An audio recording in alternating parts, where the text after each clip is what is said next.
Thank you.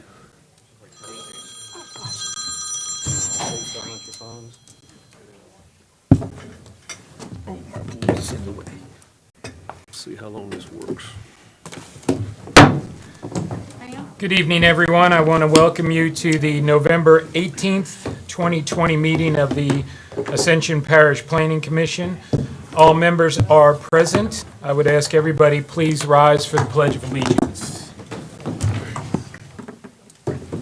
I pledge allegiance to the flag of the United States of America and to the republic for which it stands, one nation, under God, indivisible, with liberty and justice for all.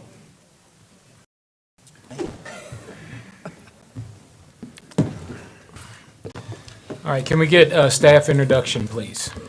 Stacy Webb, Secretary for the Planning Commission. Cody Morton, the attorney for the Planning Commission. Jerome Fournier, Director of Planning and Development. Eric Poche, Parish Planner. Sean Srow, Engineering Review Agency. All right, thank you. Item number 5 on the agenda is the chairman's comments. The chair has no comments this evening.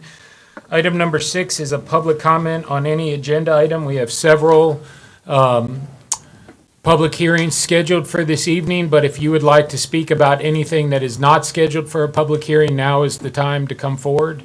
Ms. Stacy, has anyone signed up to speak on any other agenda item? Okay. Moving on, item number 7 is staff report, and we have a subdivision status for November of 2020, please. Yes, sir. Thank you, Mr. Chairman. In front of you in your packet, you will see the typical monthly subdivision report, any changes in status noted by asterisk, and I'll be happy to answer any questions that any of you have. Any questions? All right, hearing none, we'll move on. Item number 8 is the engineering staff report. Mr. Sherrill? There's no report this evening. Thank you. Item number 9 is the minutes. We need a motion to approve or deny the minutes and written decisions of the October 14th, 2020 Planning Commission meeting. So moved. Got a motion by Mr. Dumas. Second by Mr. Furman. All in favor? Aye. Any in opposition? Hearing none, the motion passes.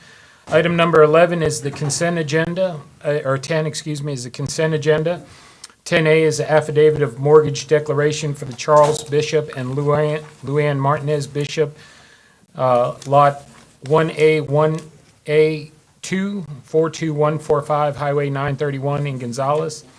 Item number 10B is the affidavit of mortgage declaration for Jody Elgier, Lot 6A1, 7046 Wayne Floyd Road in Gonzales.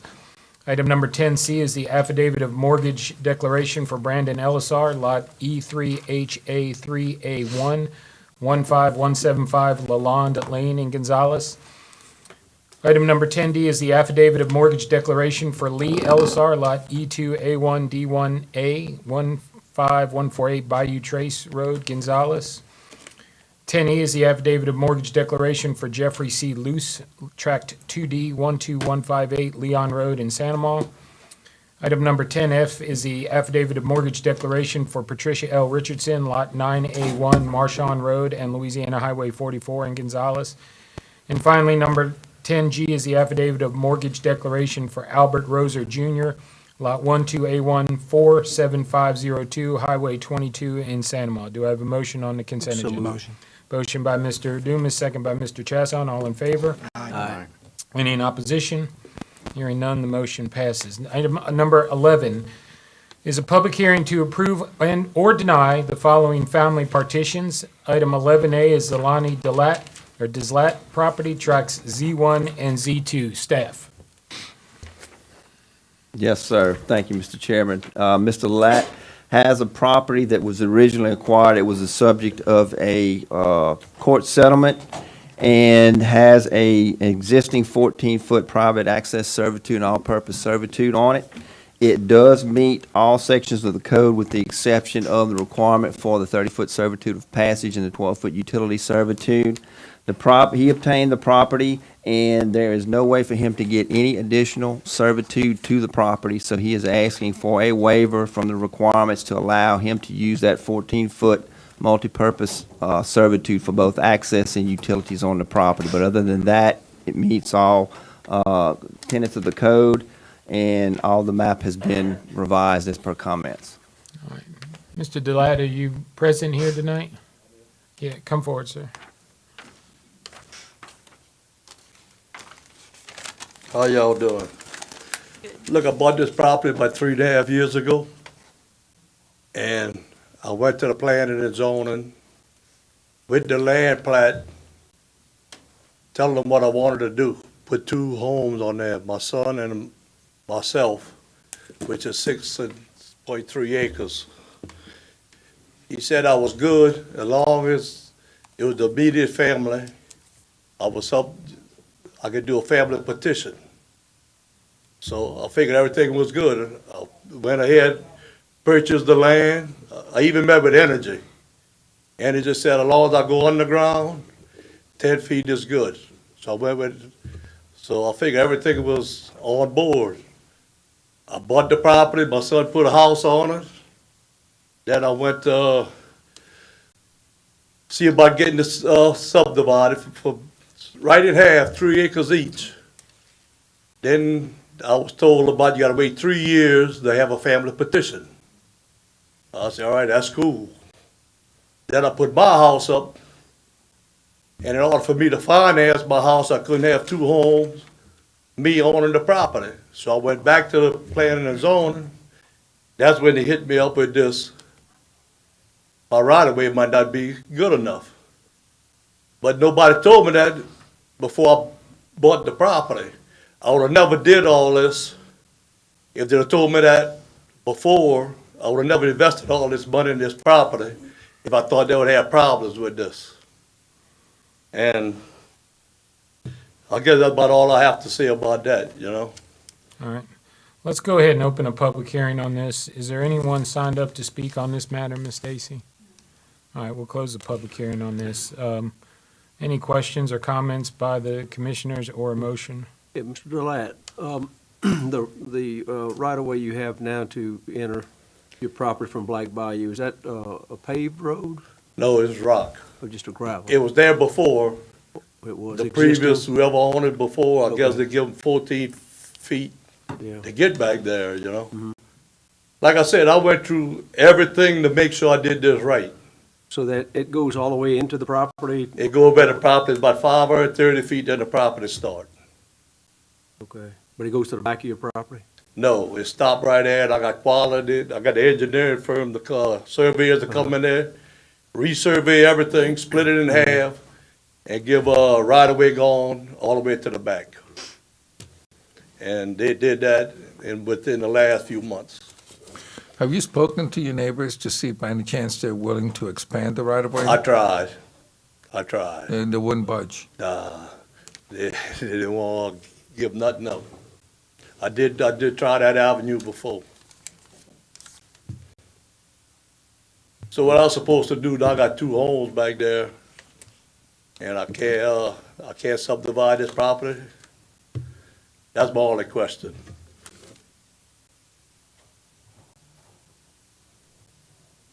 Well, I'll make a motion to approve with the waiver of, I guess, waiver of 16 feet, you know, so that they can have the 14 feet to the northern property line, but they would have to comply within the property line.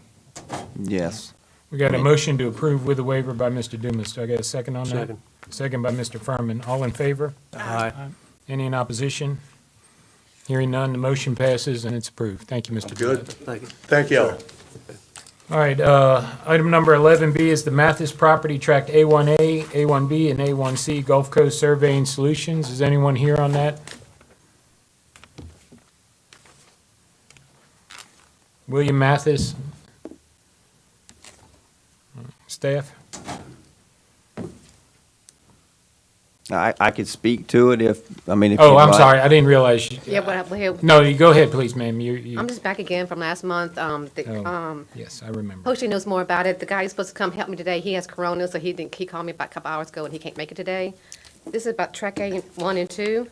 I was here last month and you didn't like the way it looked. And I talked to the mortgage people, and in 1982, that's why Track A is 2, separate from Track A 1 and 2, because of the mortgage. The house is mortgaged, but the land wasn't mortgaged. That's why it was curved like that. Community didn't like it how it was like that. That's what they told me, and they would like to keep it like this for the mortgage purposes. Yes, If they this have is to one that foreclose, was, they end up with a lot that has no access. You would think the mortgage company would, But they told me they would like to keep it like this. Is the house still under mortgage? Yes. How much longer? No, maybe, I think they owe like 20,000, that's it. All right, staff? this was one, as Ms. Mathis said, that came back, the law was created in 1982. In a staff report, I noted that if you were to approve this, a suggested condition would be that you ask that the servitude of passage and your utility servitude at least went adjacent to the lot itself so that it would be accessed and it would be cut off. But it's not, technically, it's not part of the subdivision of property. I mean, don't we have to create access? We can't intentionally Yeah, you can't- landlock You it. can't landlock a lot by law. What's that, You Cody? can't landlock it by law. Right. Well, let me So ask, if we're gonna approve it, we'd have to grant the servitude. You'd have to, not grant it, but you'd have to make sure it's extended to touch tract A2, so it's not landlocked. Yeah. Cody, can Oh, we, wait, before we get to questions, let's do a public hearing on this. We'll open a public hearing. Ms. Stacy, has anyone signed up to speak on this? No. All right, we'll close the public hearing. I'm sorry. You can go ahead, Mr. Dumas. Cody, can we condition tracks lot A1A and A2 that, from a regulatory perspective, they be treated as one lot? So that all permittings would look at that as one tract of land rather than two? No. Can't do that? No, because it's shown as 2 tracts on the map as you subdivide, and this is what's going to get recorded.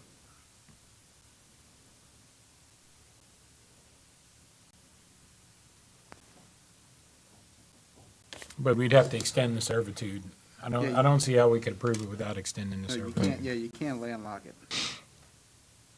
You don't necessarily have to extend the servitude the whole way from Roddy, but you're going to have to make the servitude of passage touch tract A2 some way so it has access.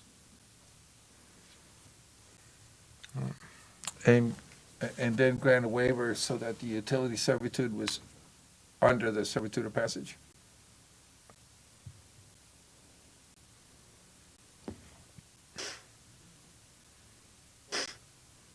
Any other questions, comments, or a motion? Jerome? Do we need to also grant a waiver to allow the 12 utility servitude to be underneath the servitude of passage? I would say yes to that. But I'll have to defer to Cody on that, all right, from a legal perspective. Well, it's going to come down to, I guess there's multiple ways to do this. So you're the owner of tract A2 and the larger tract at this point in time? Which I'm the owner of all of it. The surveyor could have just extended the boundaries of A2 to touch the servitude too. I guess you could do it either way.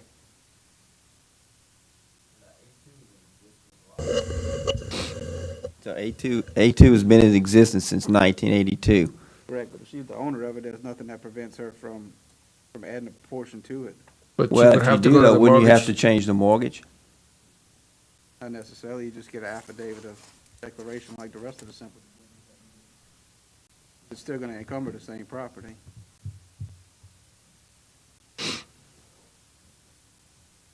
The Right, only so thing I- the what only if thing I it- would- the only thing I would advise you guys is, I would definitely want to see the map relabeled and recorded. I wouldn't just let y'all make a motion.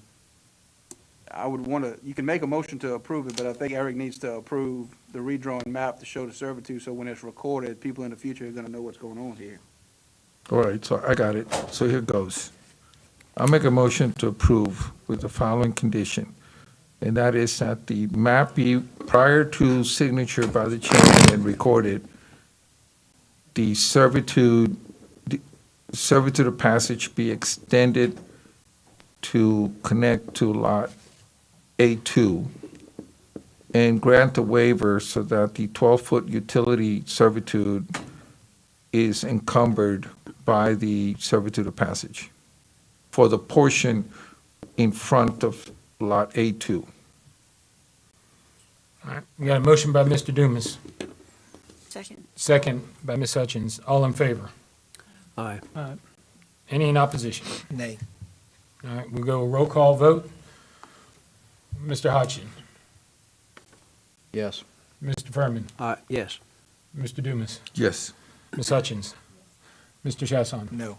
Mr. Carmouche, Yes. and the chair votes in favor, so the vote be 6-1 in favor of the motion. The motion carries. Thank you, ma'am. All right, number 11C is the Albert Akins Senior property. Someone here on that? Probably not. I don't see anybody coming forward. I want to, Right. all right. This Okay. is one that came in front of you probably 3 months ago. There's a requirement in the code that any family partition done after January 1st of 2015, that the person that received that piece of property, if a further family partition was to be done on it in the future, that person that received it in the original donation still has to own it, and they have to reside on it, and they have to provide proof of that. We were waiting over the last few months for the proof of that, and we have proof, so it does meet the code, and the map has been revised to reflect any comments made. All right. We will open a public hearing on this. Ms. Stacy, has anyone signed up to speak on this? No. We'll close the public hearing. Any questions, comments, or a motion? So staff, you're seeing this as just a simple, just a matter of clearing up the record? Yes. Completing the package? Yes. I'll make a motion to approve. All right, we got a motion to approve by Mr. Dumas, Second. second by Ms. Hutchins. All in favor? Aye. Any in opposition? Hearing none, the motion passes. All right, moving on to item number 12 is a public hearing to approve or deny the following preliminary plats. Item number 12A is Belle Savan, major revision. I think I saw Mr. Murphy here. I did.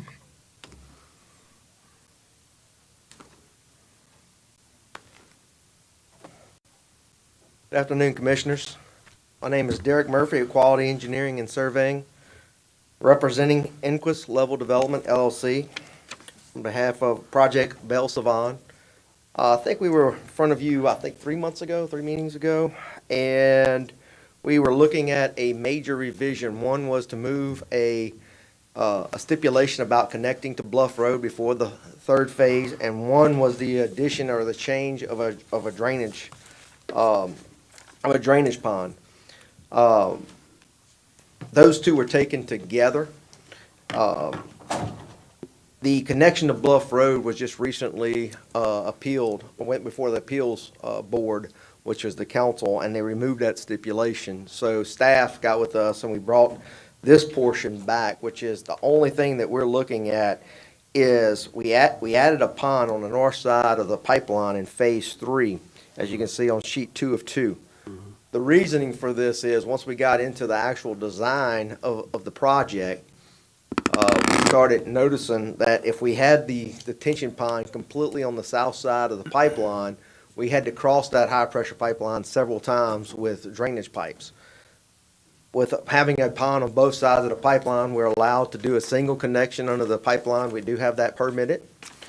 And we have multiple tie-ins on the north side. So this is a safety thing where we don't have to cross the pipeline but one time with any kind of drainage pipe. The drainage impact study acts the same as this pond is basically in the same location.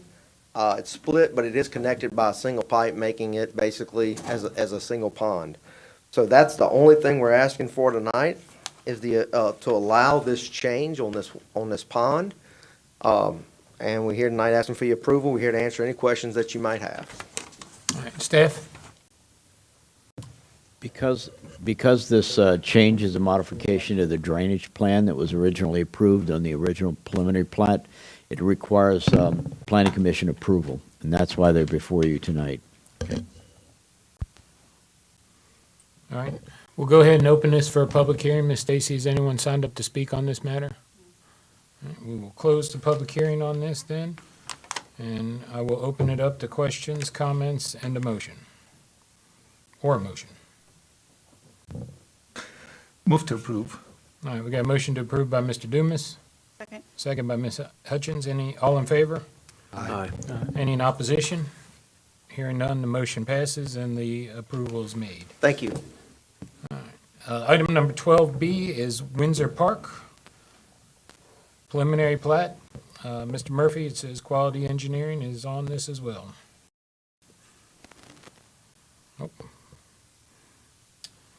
Good evening, Commissioners. My name is Ross Bruce with Danton Bruce Development. I'm here tonight with my business partner, Brian Danton. We are seeking plat approval for Windsor Park, 92-lot subdivision on 31 acres adjacent and just south of Highway 42. The property is currently zoned RM and MU2. The entire property is located outside the 100-year floodplain or in Zone X. We have an approved JD showing no wetlands on the property. We have completed and submitted our drainage impact study to the Ascension Parish Engineering Review, and they have certified that the study substantially conforms to the requirements laid out in your subdivision regulations. We also have completed and submitted our traffic impact study for the project.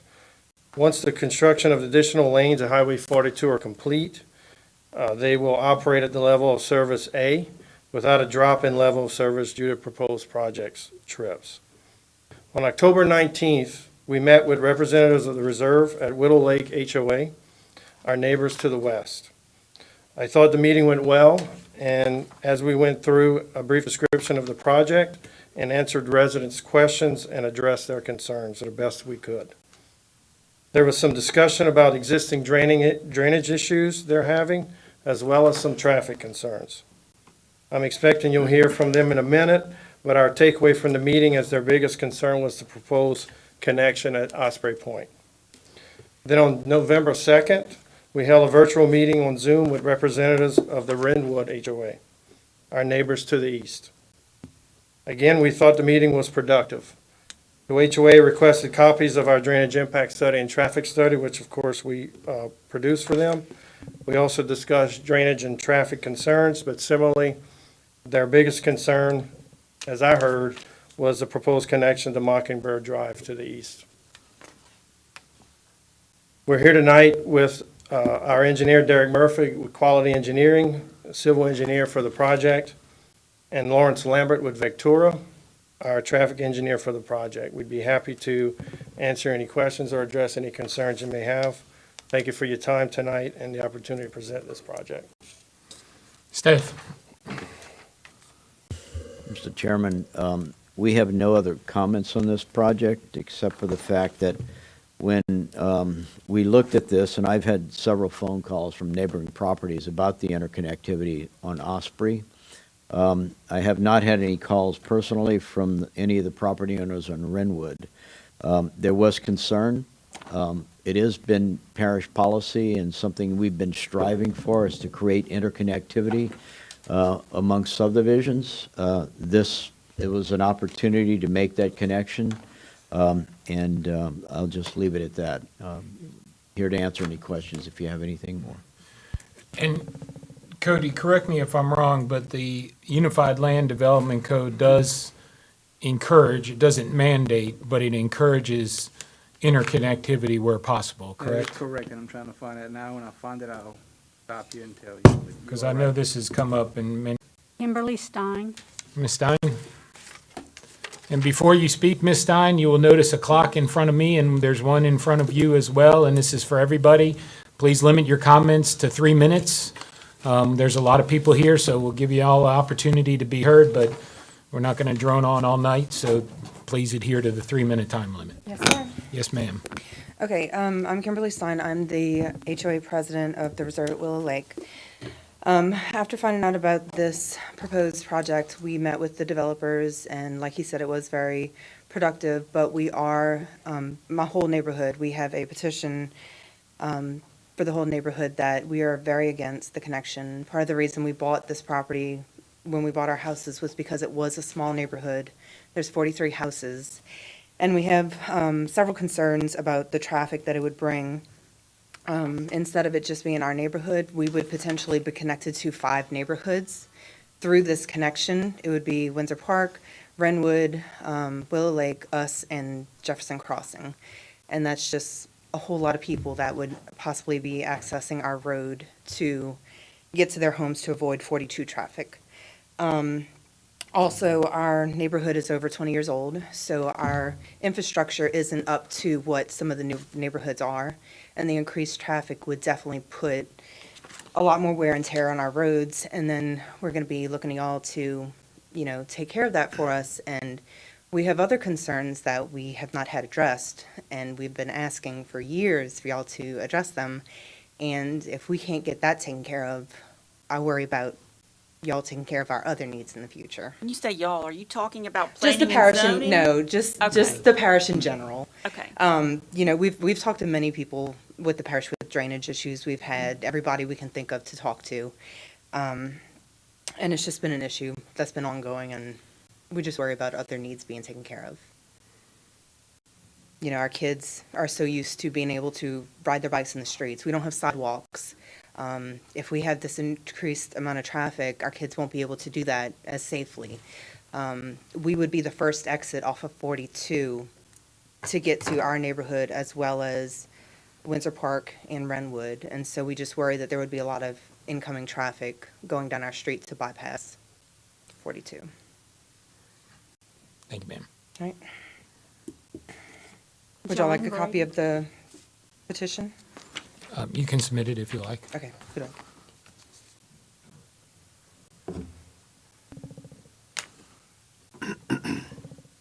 John Brady. I think Kim said it pretty well. I'm just here to have my presence and say the same thing. I chose my house specifically for the obscurity, and it was a nice, peaceful neighborhood. And I would just like it to stay that way. Thank you. Thank you, sir. Jennifer Kleinpeter.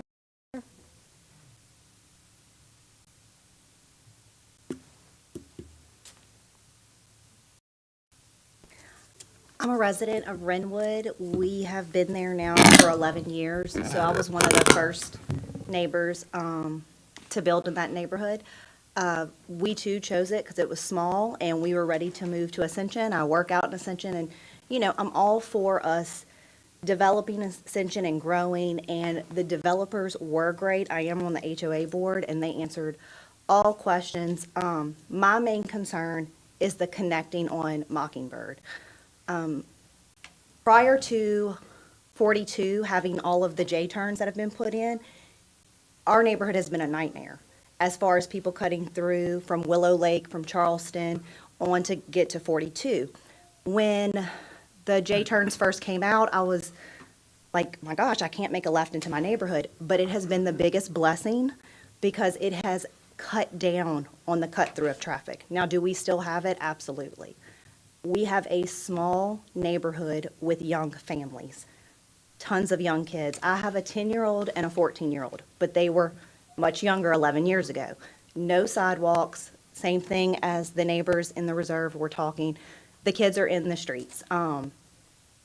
People do not stop at the stop sign at the four-way, and I just feel like connecting it to two other neighborhoods is only going to increase that, and I worry about the safety.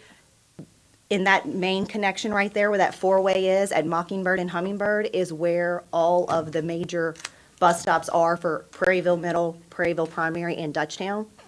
And even with all those kids right there, people turn like it's just a regular street. I do have a petition as well with the majority of all houses in the neighborhood, just to give you a visual.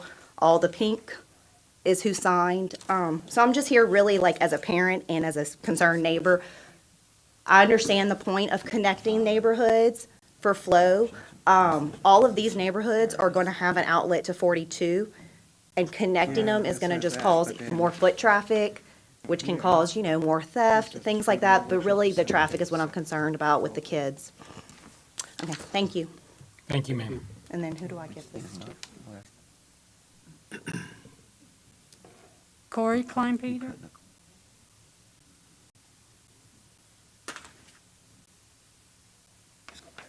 I'm here for the same reason as my beautiful and more intelligent wife just addressed. You've just demonstrated your wisdom right there. That's right, that's right. So, again, you know, I'm a resident of Renwood, been there for 11 years, and been paying taxes for Ascension Parish for that time. And again, you know, chose the spot, good schools, good private area. We've dealt with the traffic for years. But when I bought the house, I knew that, I accepted that, you know. Like she said, the J terms has helped, but it's still not where it needs to be. And what I feel is if this neighborhood is put in, it's only going to increase traffic. It's going to increase not only residential traffic, but anything that comes along with that, such as trash, UPS, FedEx, construction. That's going to put a strain on our neighborhood. One of the things that really concerns me as well is the rear of our subdivision that connects to Charleston. It's called Sumter. Took a measurement of it. It's only 15 feet wide. When I leave my neighborhood, if I choose to leave in the rear, it's like I'm playing chicken every time. You know, somebody has to get off on the side of the road to let somebody else come through. And to me, that's dangerous, you know, because if the sun's in your eyes, if you're not paying attention, it's waiting for an accident to happen. And again, and if we have more cars cutting through our neighborhood to get to Charleston, to get to ultimately Jefferson Highway, I feel that's going to be a potential problem. Our neighborhood does not have sidewalks, you know, so all of our kids fall into the street. We have pedestrians. We have an active neighborhood. As you can see, many people here, you know, are out, you know, in the neighborhood. We're out here because we do have an active community. I don't want to see that change, you know.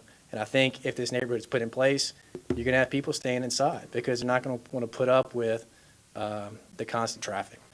And I understand the point about interconnectivity. You know, I'm all about being smart about the infrastructure, but I feel like the infrastructure is not in place now to support it. And I don't want to go cart before the horse and have the demand exceed the infrastructure already. You know, we talked about connecting, you know, equal areas. You know, I don't think our neighborhood is not really a neighborhood. I think it's as a thoroughfare because people use that to go from Jefferson, you know, to Highway 42 and vice versa. So it's not really comparing apples to apples, you know, as far as traffic goes. Another thing that was brought up too was the traffic impact study. You know, we saw, I think, the 42, that study, but I don't think I ever saw a study going the opposite way because Charleston's going to be really burdened with traffic there. So I'd be curious to see what that looks like. So appreciate y'all's time. Thanks. Thank you, sir. Daniel Terrio.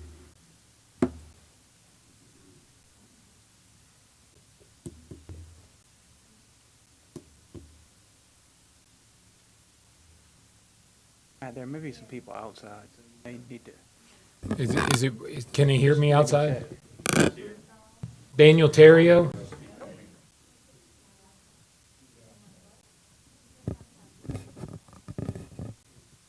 All right. What color was his card? Red. Okay. Do we have any green cards? Yes, you do. A few.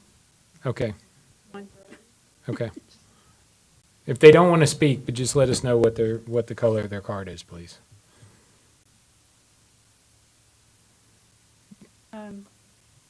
Councilman Aaron Lawler. Councilman? I didn't recognize you in your mask, Councilman. I apologize. I would have. I'd have to say Councilman. I'm here to talk about the connectivity. The people at Charleston, the people in the reserve at Willow Lake, and the people in Renwood have all talked to me about this. And they all understand the benefits. I've spoken with Jerome and the administration about it. The understanding is that it'll make it safer. The problem is the people in all these neighborhoods bought knowing that there was one way in, one way out. They are knowingly doing this. The people in this new subdivision, if you can reject the two connections, will knowingly buy in a neighborhood that has one way in, one way out. Nobody's going to be surprised here. I prefer that we not change it. I believe it's a legislative function to make those changes, to require it. Right now it's recommended. The problem is in years past, we have not enforced this. And I understand this administration wants to start enforcing it, and I do believe there's benefits to connectivity. But I believe, and I proposed this in the past, and maybe this commission can take the the baton on this, that we pass a law that requires connectivity to 2 new subdivisions. But when there's an existing subdivision, whether it's the Lakeside Reserve or Renwood, that you require a certain percentage of signatures, a supermajority of signatures, before you can connect those subdivisions. Because I don't think it's fair to existing subdivisions to connect them. Because these are 2 relatively small subdivisions. I think 43 houses in the lake, the reserve at Willow Lake. Can you imagine if we start doing this in large subdivision, this place is going to be packed. I mean, I have 250 houses in my subdivision. And, you know, when you try and connect a large subdivision, it's going to create problems. So I've heard from a lot of the residents from both of these subdivisions, and they really don't want this. And I don't think it's right to force it upon them. And equally as important, and please correct me if I'm wrong, but these connections are not required to meet any of the traffic requirements. This is something that's lagniappe. And I don't want to take something that's lagniappe. Lagniappe's supposed to be good. It's an extra donut, an extra beignet. This is not good. I don't think this is going to benefit anybody that's involved. So I ask that we reject the connectivity between these neighborhoods because I think the people have been very clear on this, and I think the developer has been very clear on this. He doesn't need these connections. And I'm not saying whether he wants them or don't. I'm not going to speak for the developer on this. But if we can do without these connections, I think that would make a lot of people in this room happy. Thank you all for your time.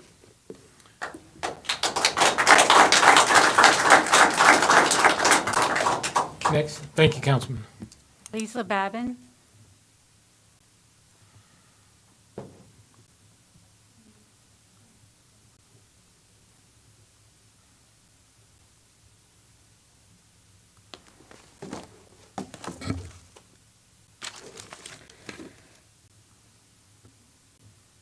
Good evening. My name is Lisa Babin. I'm a resident of Charleston neighborhood. We are the 30-year-old neighborhood. We are the original neighborhood to this area. If you allow this to happen, it will be the last green pasture in our neighborhood. What a shame. But first of all, connectivity sounds great on paper, looks wonderful, but there's problems. You're not addressing the existing neighborhood. We are the existing neighborhood. Our roadways are untravelable due to potholes. Our children cannot ride their bikes or cannot play on Charleston Road, especially in Willow Lake in the front part. At the time, because there were no sidewalks that were required, so children cannot walk. Families cannot walk on the roads together. Also, with that, you're not addressing the existing sidewalks, but also the lighting. Because, you know, we are originally, and it was in the country when we bought it, and now we have 4 connecting neighborhoods. So with that, we have our safety, largest concern for our neighborhood. We also have a petition with all of our residents that have signed. Also, we have a problem. This is to me. I had a heart attack, and 911 took 35 minutes. And when she got to me, as she was getting me ramped up to head to Our Lady of the Lake, I was advised that the reason it took them 35 minutes to get to me was due to traffic. 35 minutes in a matter of a heart attack is someone's life or death. That needs to be addressed and handled. Sewer system, Charleston Road does not have a retention pond, nor do we have a sewer system. It is ditches and modads. So there is nothing existing for it to connect to. If they connect their waterways to, into ours, it will cause flooding. I have here pictures of our current floods. These were the last hard rains that we've had, where all of our Charleston roads and areas in Willow Lake is flooding currently. So to add another 100 homes will mean that we have water not on our roadways, but in our homes. Also, my other concern with this is our school system. How are our school systems going to be able to handle the additional children that will come from this neighborhood? Our schools are full. We have dropped in Ascension Parish, we've dropped twice. We're now the 3rd and we used to be the first. That is very sad, and that is due to the classrooms are too large, and that is to the growth. We are not expanding with our infrastructure. So we are against this, and we ask for it to be stopped. And time is up. Thank you. Mark Wright.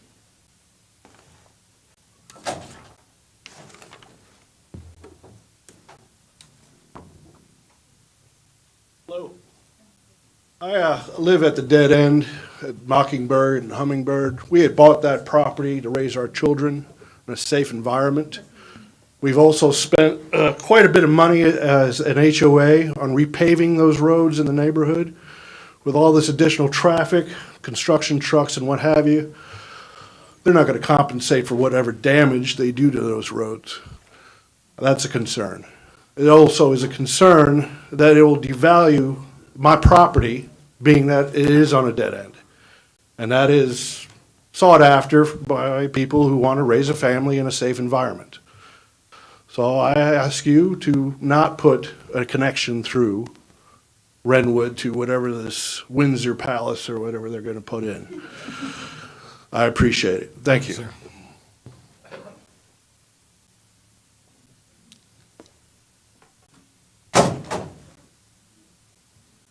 Darrell Williams.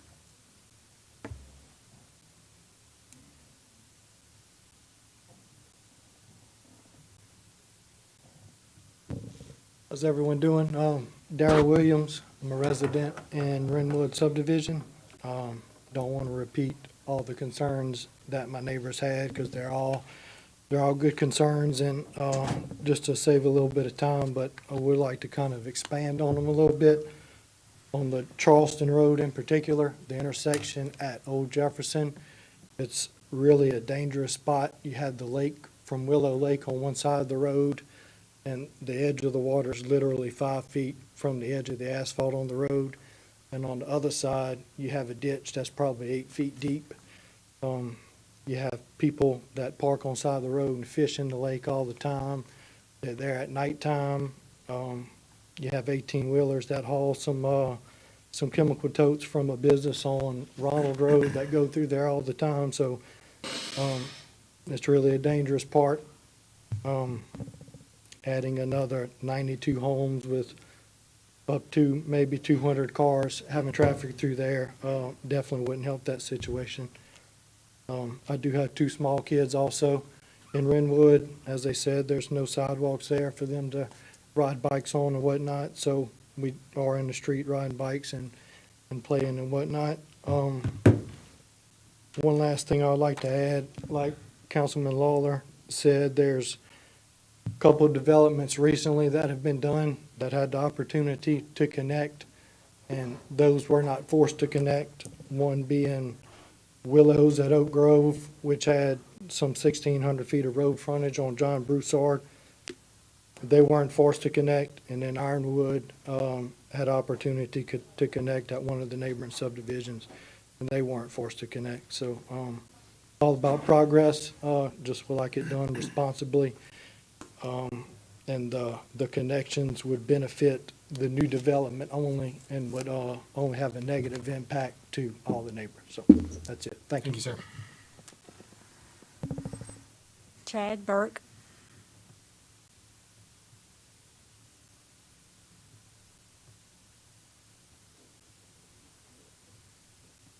Good evening. I'm also a resident of Renwood, and I live at the dead end of Mockingbird Drive. I want to echo what my neighbors said. You know, we bought our lot because there's no through traffic, and we're opposed to having the connectivity because, you know, we would potentially have 200 cars passing in front of our house every day, plus 5 different trash services every week. Add to that the delivery services. We're also concerned that they could use it as a construction entrance. And we went through the growing pains of our subdivision, you know, nails in the tires, dirt, concrete on the street, and, you know, all of the contractors and subcontractors. And we shouldn't be forced to go through that again with the neighboring neighborhood. You know, people that choose to buy in a new development, they choose to take on those growing pains. Also, the traffic study. Someone else said it didn't address Charleston as well as Mockingbird Drive and Renwood Drive. And then sewage might be another concern. Where are they going to connect the sewage to? Our sewage is community sewage, privately owned and privately maintained. So, yeah, if they don't have a sewage plant in place, yeah, I'm told that, you know, that they can't get approved.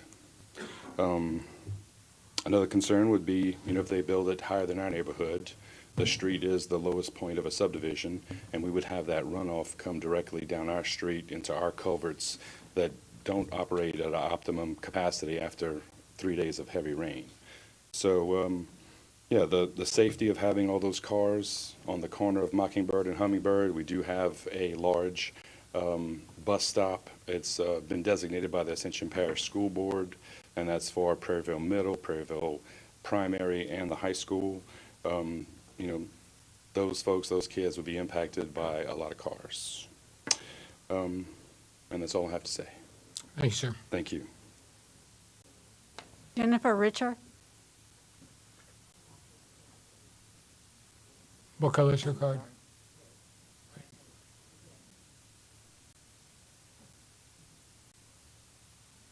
Renee Arsenault.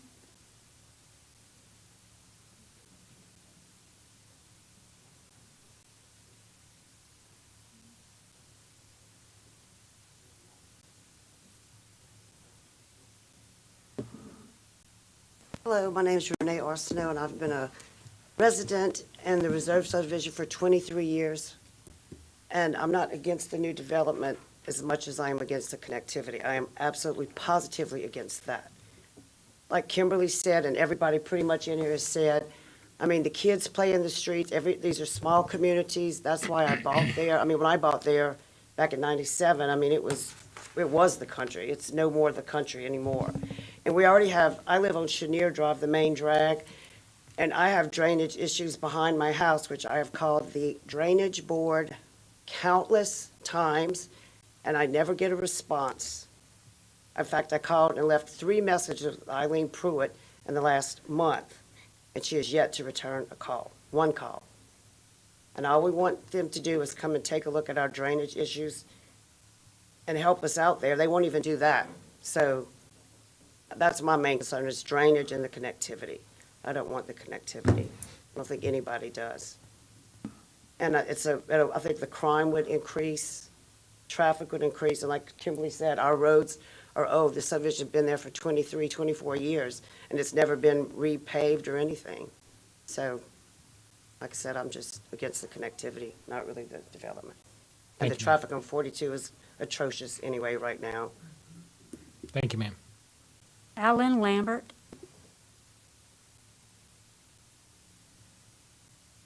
Hi, good evening. My name's Alan Lambert. I've been a resident for the on Chenier for many years. Life really, and a resident of Ascension Parish my entire adult life, except for the time that I was in the military, when I was in the Army. And we moved here to Ascension Parish in the 1990s. And one thing, I really feel sorry for this guy because he's doing something that really not very many people want to do. And for the most part, I'm okay with connectivity when it works, but I just don't see how it's going to work here. When my subdivision, the reserve was built, it was Ascension Parish of the 1990s. You guys and you lady remember that, right? Back in the days where I heard a lot about, whoa, we have planning in Ascension Parish and we're going to preserve the rural character of Ascension Parish. That was a really big deal. The Ascension Parish of 1990, my neighborhood doesn't exist anymore. Now our friends on the other side, you know, they built that subdivision for Ascension Parish of 2000, the early 2000s. So we have 2 different generations, and now we're going to have Ascension Parish of 2021 right in the middle of us. 3 different designs. They're not designed the same. They're really 3 separate neighborhoods that are now going to be connected. I think connections work in places like Florida and California, but this is Ascension Parish. Another thing, you know, talk about traffic studies, and You know, I've seen traffic studies. I've looked at them. I've tried to understand them. I've been told traffic studies are a lot like presidential election polls the week before an election. We see what happened with that. So what I'm asking is, take a look at what you're doing, and if it's not required, you're taking Ascension Parish of 1990, when I bought my first house, built my first house, and it wasn't designed to be connected to our neighbors. And we want our neighbors to be there. We want our neighbors to be happy. We really do. But we also have, oh, by the way, our subdivision is actually almost 30 years old, not 20 years old. So what does that mean? Our roadway, it's about halfway through its useful life. So now what's going to happen? Instead of the traffic for 40 houses, we're going to have the traffic probably for 80 houses, half of that subdivision. So we're going to be spending money repairing a road a lot sooner than what we need to do. The subdivision isn't what I opposed. In fact, when I looked at it, I'm like, well, it's too late. The rural Ascension is gone. It'll never be here again. But we can kind of grow, and we can grow smart. This isn't smart. It really isn't. I want to ask you, this might work in California, but don't California my Ascension Parish, please. Please don't California my Ascension Parish. Thank you. Thank you, sir. James Sandridge.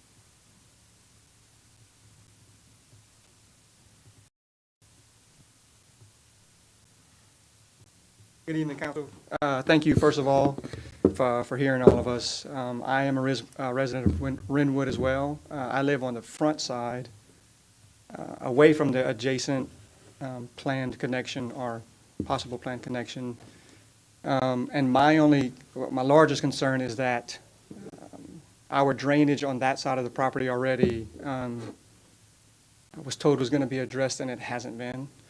So I worry for the back of the neighborhood. If we have both sides of the neighborhood that have issues with drainage that are, if a possible issue arises with the drainage, with the new development, and then, we were told that our issue on the front side was going to be taken care of, and it still hasn't been. And then we have one arise on the back, and then we're kind of in a bowl with people saying it's going to get fixed, and we're kind of, just waiting. Echo what everybody else said. I have 2 small children playing in the street, no other place to go. Families are always outside. I think it's a wonderful sense of community that we have in our little neighborhood. And I think Councilman Lawler said it perfect, that if these neighborhoods can function without the requirement of connecting to the other neighborhoods, then I don't see a reason that we should break the tradition of being able to build these new and wonderful neighborhoods, because I'm sure it will be, if it can function without connectivity when it's not required. So I appreciate y'all having us all out here, and hope that you take into consideration all of our concerns about the livelihood of our little community and all the growing families. So, thank you. Thank you. Christina Johnson.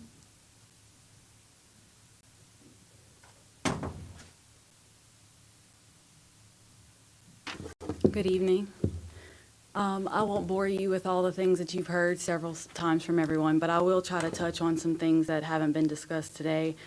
I'm born and raised in Ascension Parish, so I didn't move here from anywhere else in hopes that I would keep my community small, but I did hope we would have at least one green pasture left by the time all this was over, and it doesn't look like that'll be the case.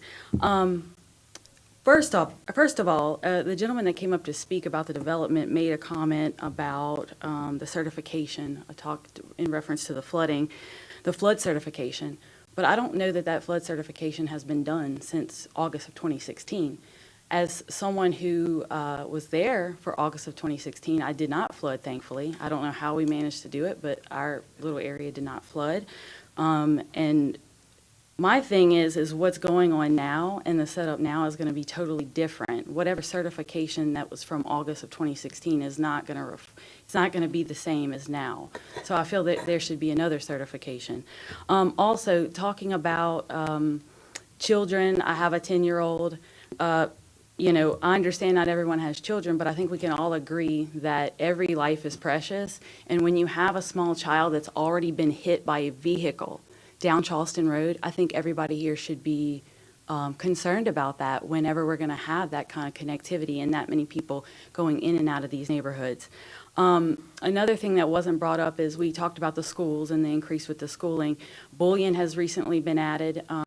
My child was rezoned and she now goes there. And one of the things that I do not like is that once they get into middle school, I'm noticing that the buses drop off the children at the front of the neighborhood. So they're having to walk to their house. Now that, look, I used to get up at 5:30 in the morning and have to walk up the street, but it was a lot different in Gonzales. I don't want to say how old I am, but those many years ago than it is now. So when these children are getting dropped off and they're having to walk to their homes, who's going to protect them from all the speeding traffic or from the criminals that could be coming through our neighborhood and can snatch them up and just go out the other way? That's what I'm thinking, right? So I have a problem with the safety of it, but I also have a problem with the flooding. A lot of the pictures that the lady, when she came up and she had the poster board, some of those pictures were of my home. I'm not in an HOA. I'm not part of a particular subdivision. I'm on East Willow Drive, which is, if you go down Willow Lake East, right when you're turning left in that cul-de-sac, right on the end of the dead end, I'm right in that curve. I urge you the next time that there's a little bit of a rain, just take a drive. Just take a drive on down my road and you'll see that the drainage has not been dealt with. I've called, I've emailed, complained, and I'm not a Karen, I'm not a complainer, but, we will flood. We will absolutely flood if you do this. Thank you, ma'am. Thank you. Ben Lemoyne.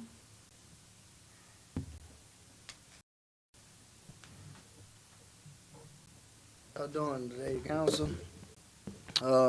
My biggest concern is I got a 4-day-old baby and I got a 3-year-old little baby boy. I'm a resident of Charleston Road and Blue Ridge, been there for 32 years. I watched Charleston Road go from gravel road to what it is now. People doing 50, 60 miles an hour up and down the street. The biggest thing is, if they do connect, yes, we're gonna have more traffic. We're gonna have more people probably getting hurt. Crime. My other concern is definitely the flooding issue. Way back in the 80s, the last street on Charleston Road would be the only road that would flood. For the 16th flood at Savannah and Charleston, the water came all the way up to the stop sign. You're talking 2 more streets up further, 2 streets further towards the front of the neighborhood. And even if they don't connect through Charleston or through Renwood or either or, if they do a connection from 42 to the neighborhood, 42 can only be accessed by turning right. So that in return puts all the traffic back on Renwood, which in return puts it on Charleston Road. And like I said, I was born and raised there, still live there. And it was a pleasant, peaceful neighborhood 10 years ago, and it's just getting worse and worse now. The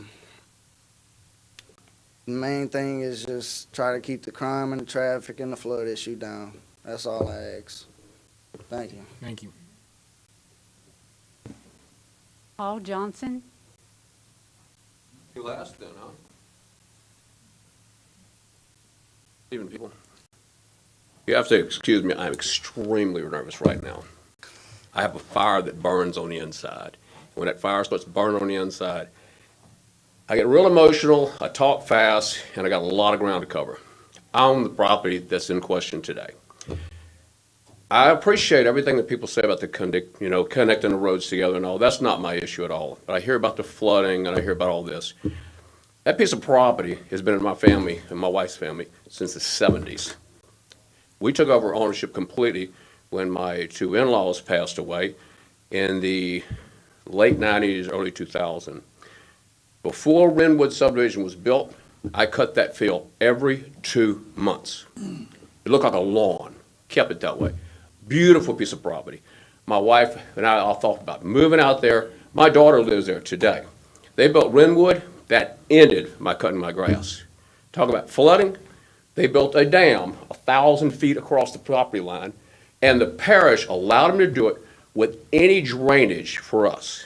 The drainage was in the plans, but the contractors who built Renwood did not put the drainage in. This has already been an issue we've confronted with the parish drainage. Their solution was for me to submit more of my property, to put ditches on my side of the fence to correct the problem that Renwood caused me to start with. Now, this is where the emotional part gets really tough, so you bear with me. I have a 21-year-old grandson who right on the backside of that fence of Renwood almost died in that field. He died because 3 years ago, I cut the grass early in the year in the springtime when it was super dry. I went back in late in the fall to cut it. First time I ever trusted my grandson, who's 19 years old, to cut that grass. He got overwhelmed by a swarm of bumblebees. He was stung between 70 and 100 times. He fell off the tractor. His tractor ran over him and crushed him. Now, you want to talk about people being upset about things. I can be really upset about a lot of things. That young man lived in my home for 2 years in a hospital bed in the back bedroom of my home where my wife was an RN and took care of him to save his legs. He did okay. I really just need to be shut. I really need to stop right now.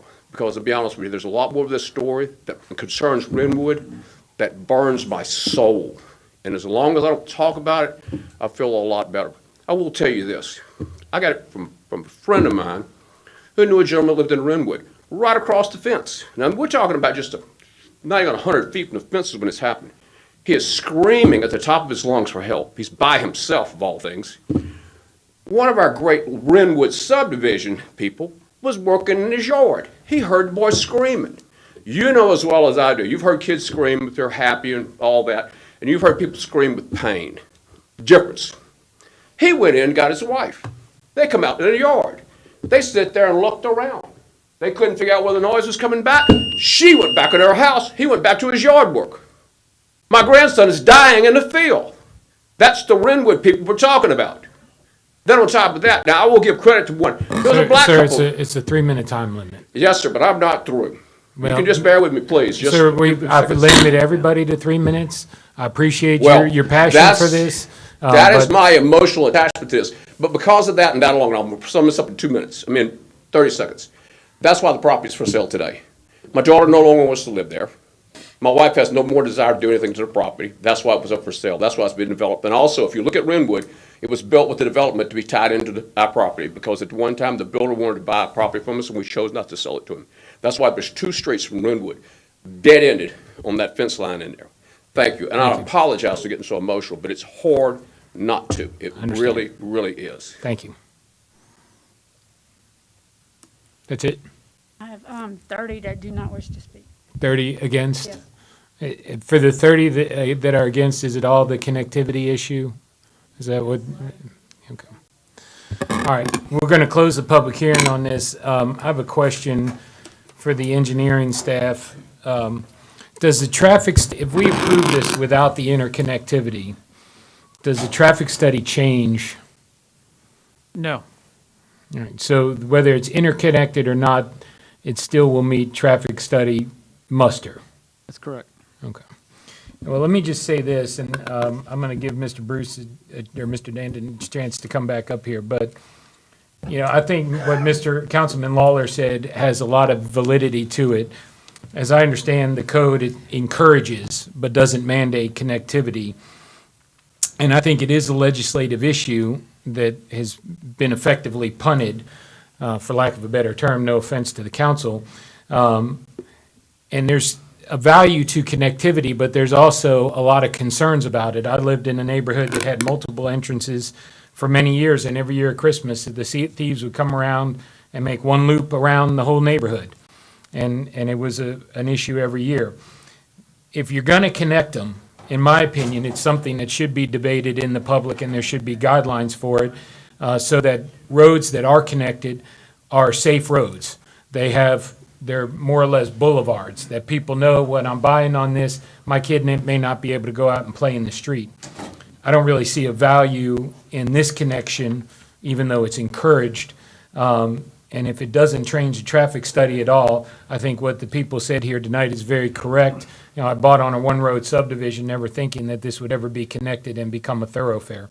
Because I wouldn't guarantee it, but anecdotally, living in neighborhoods, the single biggest complaint I've ever heard, and I was on an HOA for 5 years, was speed through neighborhoods and calling out the sheriff's department because people see 25 and they think, oh, it's 35 or 40, which makes a huge difference when you got kids riding a bike. So with that, I'll give you an opportunity to come up and rebut or say whatever you'd like to. I'll ask you this, would you be willing just to take out the connections? Yes, sir. We would be. Yeah, and Matt, before you let him speak, let me just read you guys the code so you Yeah, please understand do. what purview that you're in here. So this is coming out of section 17, speaking so John can hear me. This is coming out of section 17, 4032 street requirement, subsection C, where such is not shown in the major street plan, the arrangement of streets in the subdivision shall either, 1, provide for the continuation or appropriate projection of existing streets in surrounding areas, or 2, confirm to a plan for the neighborhood approved or adopted by the planning commission to meet a particular situation where topographical or other conditions make continuance or conformance to existing streets impractical. So that's what gives you guys the deference as the planning commission to make the decision on whether you want the interconnectivity or not. And I also want to point out to you subsection E of that same section says subdivision should have more than one exit street. It's not mandatory language. It says should have more than one exit street, preferably on different streets or in different directions. But it does ask you guys to consider the street network should facilitate the separation of local and through traffic. So you guys do have the discretion to decide whether you want the interconnectivity. And I would just point out the term, you know, from a legal standpoint, the term should has a lot more, has more emphasis than what it could have been because the legislature could have said shall. Correct. And they chose not to, they said should, which doesn't make it mandatory from a legal standpoint. But go ahead, sir. Yes, sir, thank you. Just a couple of quick points. Regarding the sewer connection issue, the intent for the subdivision is to connect to an existing lift station located at Highway 42, so we will not be required to put a treatment plant or anything like that. There is capacity at a lift station on Highway 42 right adjacent to our property. Second point, certainly respect Ms. Johnson. Just to clarify, I didn't speak about flood certification.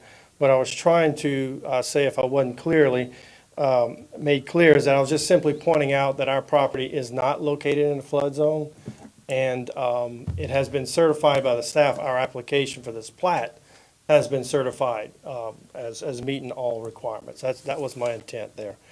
And finally, on the issue of connectivity, it's a very difficult issue. Certainly, we can all stand here and say there's a lot of pluses and minuses. But for us, we certainly don't need it, the connections east and west. We feel like we can be successful without it. We have a great relationship with administration.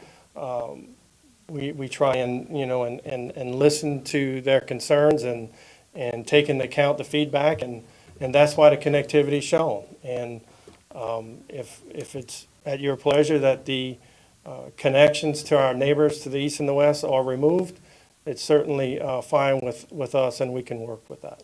So, thank you. And we're here to, again, remind you our traffic engineer and civil engineers are here if you have any questions. Thank you. We'll go, any questions, comments, and/or motion by the commission? I have a question. The impact study, was there any impact study done on the impact on Charleston Street? On a traffic study? Yeah. Lawrence, would you mind, please?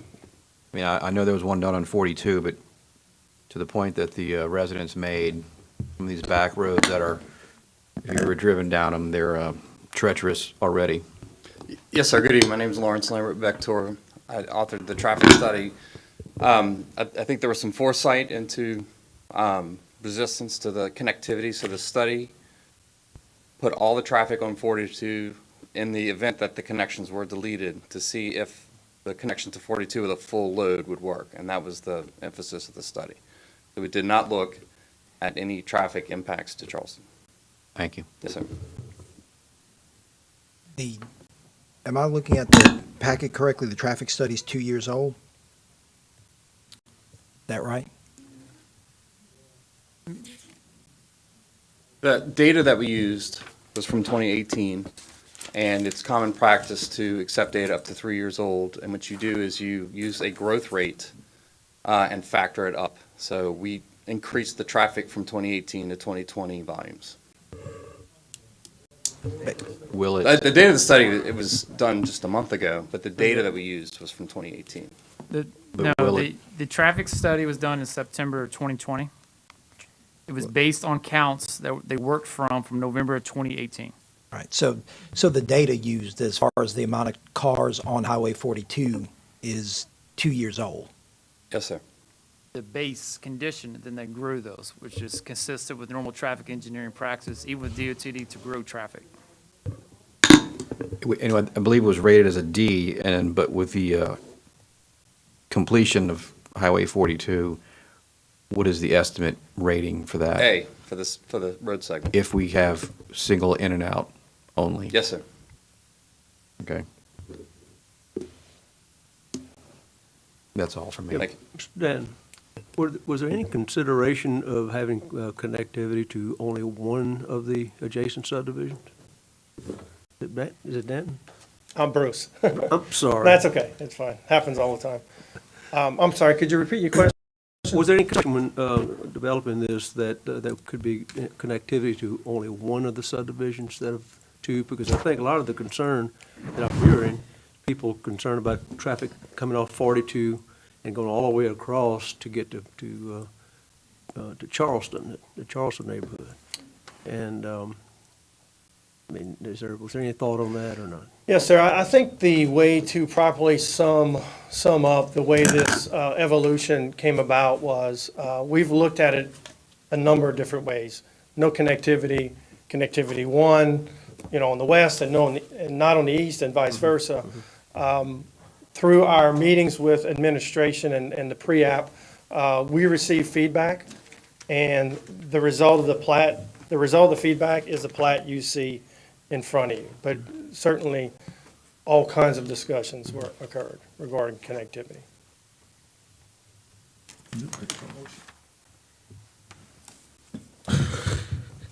Jerome, I think there was some mention earlier about the commission approving a couple of subdivisions where connectivity was possible but wasn't mandated. If I'm not mistaken, in those situations, there were spite strips, correct?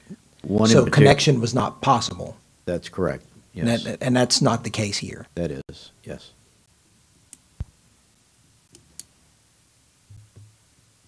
So I have a question.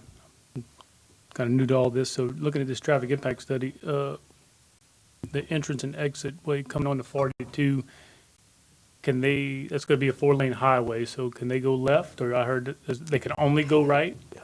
So anybody wanting to head back in has to then, make a J-turn? Yes, sir. Okay.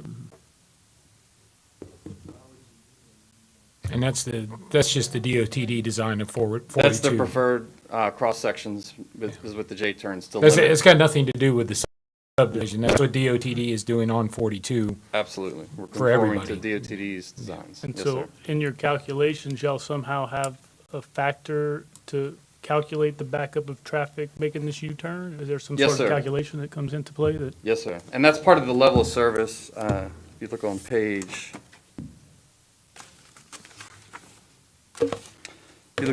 11 and page 12, those are the intersection calculations. And so the left turns are what you see as the U-turn movements, and you can see there's hardly any queues, hardly any delay because of the widening of LA 42. That's with 42 then complete. Yes, sir. So that's another then sort of like a projection. So projections are what the subdivision adds, and then and then a projection of what traffic will be like. So because of COVID, we can't count today. Right. No, I'm just. So we had to grab the most recent data that we had, and then we grew it. Gotcha. And then we take the trips from the subdivision and add it to that. Okay. And then we do the calculation. So we do like an existing condition and compare it to a build condition. Okay. Yes, sir. Was there any thought given to doing a threshold 3 traffic study? Given the high volume on this particular road, since it's Highway 42?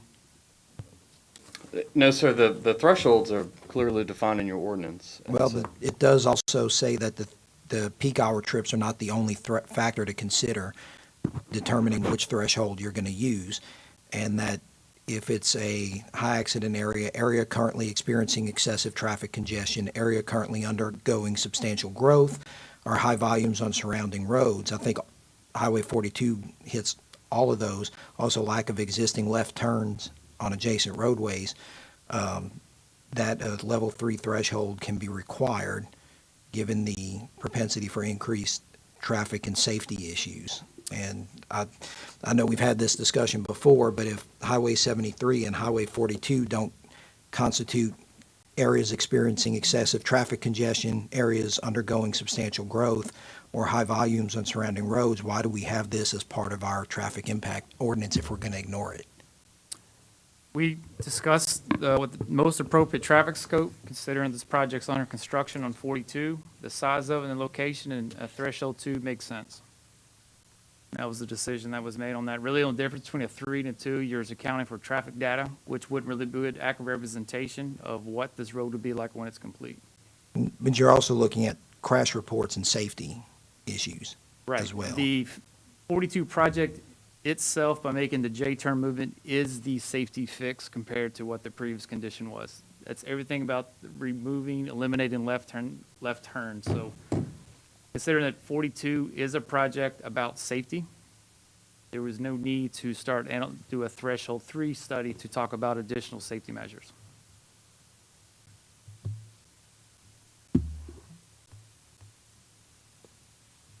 Any other comments or a motion?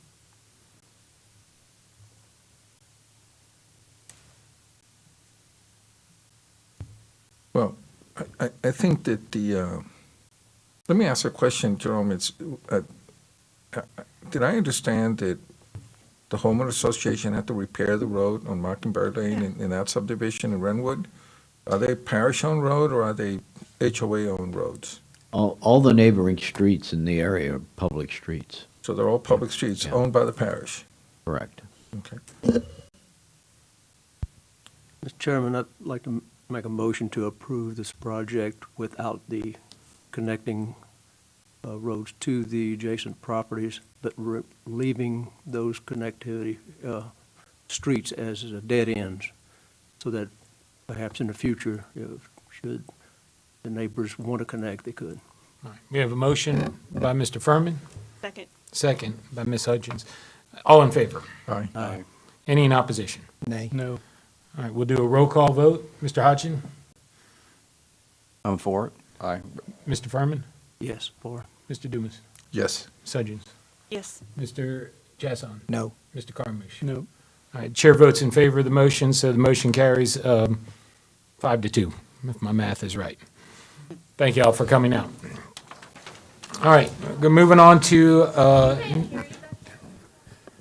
there was a motion to approve the subdivision but remove the connection to the neighboring subdivisions. Which motion passed 5-2?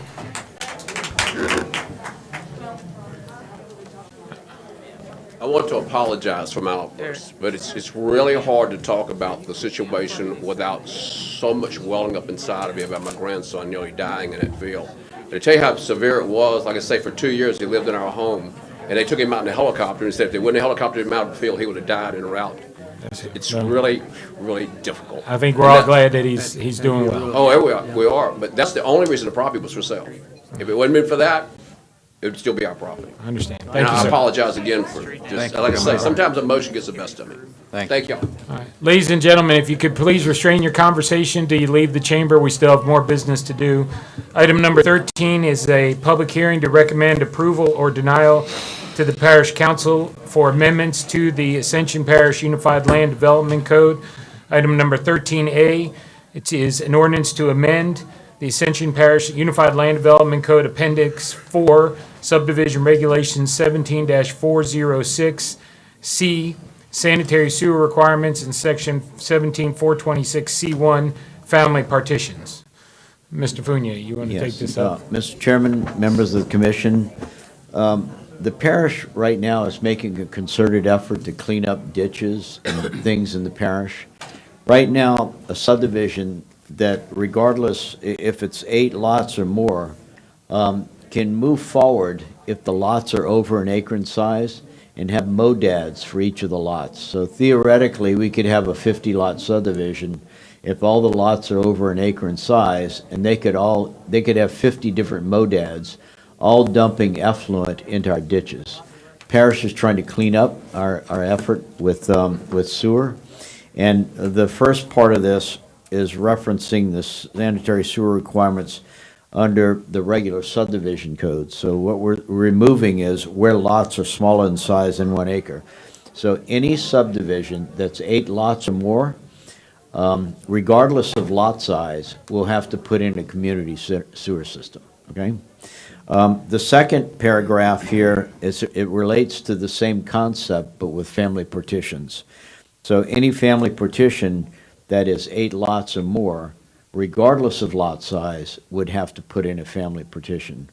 We included some language at the bottom that basically eliminates some of the loopholes that we've had in the family partition issue, where if a property went through the family partition process within the last 5 years, and then they come in and subdivide additional lots, and those lots combined with what was done before is over 8, then they'd have to put in a community sewer system, all right? So that's basically trying to clean up the ditches. We're working with the State Department of Environmental Quality, and we're trying to eliminate individual sewer systems going into our ditches, right? So I'm available to answer any questions, should you have any. On number 13A, we'll go ahead and open a public hearing on this. Is anyone signed up to speak on this? No. We'll close the public hearing. Questions, comments, or motion? I move to recommend to the parish council that they hold a public hearing and adopt the amendment. All right. Second. We got a motion by Mr. Dumas, second by Mr. Chasson. All in favor? Aye. In opposition? Hearing none, motion passes. Item number 13B is a motion ordinance to amend the Ascension Parish Unified Land Development Code, Appendix 4, Subdivision Regulations 17-406, or 4026 D2C, Family Partition.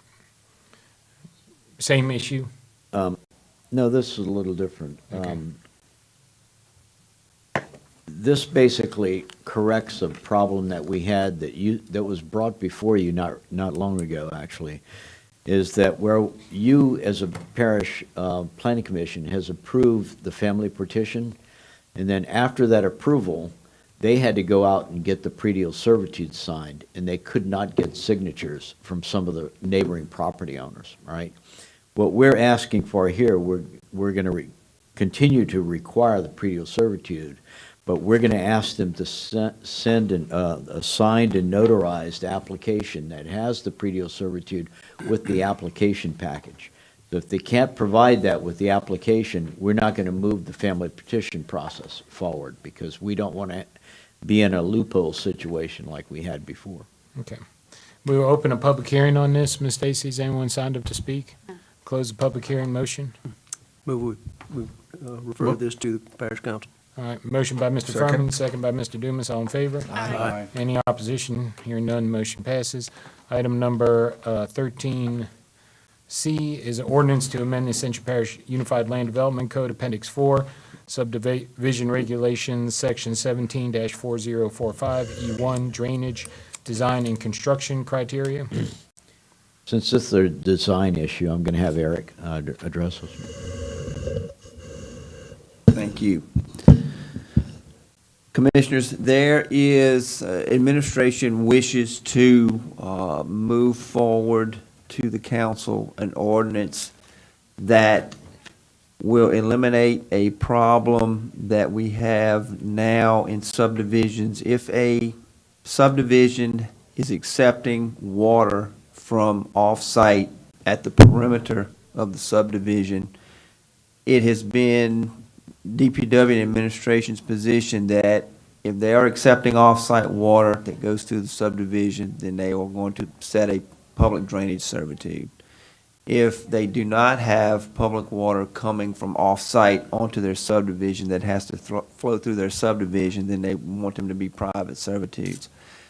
Now we have problems with people building fences and filling in servitudes in the rear of lots. And so what administration wanted to try and do was to create, in situations where you have off-site water that naturally before development passed over and through a site that's being developed, they wanted to move the buildable lot off of the perimeter boundary of the subdivision. The typical servitude for a ditch with an 18-inch depth, maximum depth, is 15 feet wide. And they wanted to add 10 feet to that so that the DPW maintenance could go in there and maintain the ditches. So they're asking that the servitudes that are public servitudes that receive off-site water are moved out of the buildable lots and placed in a common area outside of the buildable lots with enough servitude on them so that the parish DPW can maintain them. Then you don't ever have to worry about people coming in, filling in the ditches, building fences and things of that nature. They want it to be considered part of the common space of the subdivision, but it would be a public drainage servitude that would be unencumbered that we could go in and maintain as necessary. Does this constitute a takings?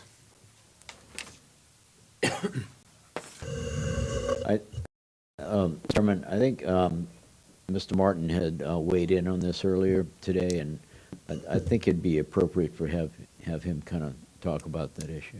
All right. If you want to talk about that, I'd recommend that we amend the agenda to go into executive session to talk about this, because, potential for litigation and it's basically attorney-client privilege. If y'all want to talk about it, if not, we can table it, bring it back next month, or we can talk about it before. Do we have to do an executive session tonight, or can we do that at a later time? We can. You don't have to take, you're not forced to take any action on it. Well, Yes, there are concerns of takings and inverse condemnations here.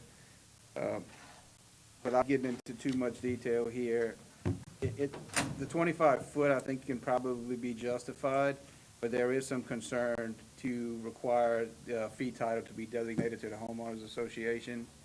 And what's the public interest versus how can we resolve that interest underneath the analysis? Well, I think it would be prudent to amend the agenda and to move for a public session, or a executive session, not tonight, at a time to be determined between now and the December meeting, and that this issue be tabled until then. And I would ask one of the commissioners to make a motion in that regard. I'll make that motion.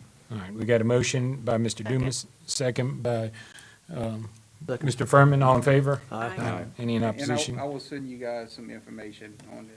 Thank you. I need to flesh it out a little bit more, but I'll send you guys a written opinion.